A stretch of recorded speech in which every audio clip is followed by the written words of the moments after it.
Қазір біраздан кейін 1-2 сағаттан кейін мен өзім барып қарап келем видео. Фото, видеоға түсіріп. Су кірген жоқ, кеше кірген жоқ.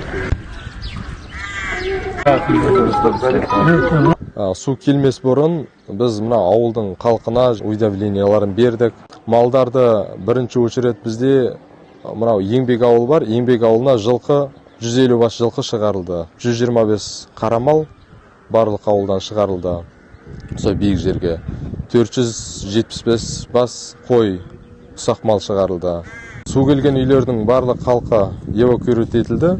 Ауылдың жағдайы қазіргі кезде стабильный, судың беті қайтты.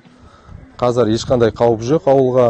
Өздеріңіз көргенде мені халық спокойно жүріп жүр. Мектепте тұрып жатқан кісілер ТОК 603-тері жауапкершілігі шектеулі серіктестігінде тамағын ішіп жатыр. Жаңағы таңғы асы бар, обеті бар, ужины бар, барлық қамтылған. Ешқандай әлеуметтік нысанға су келген жоқ.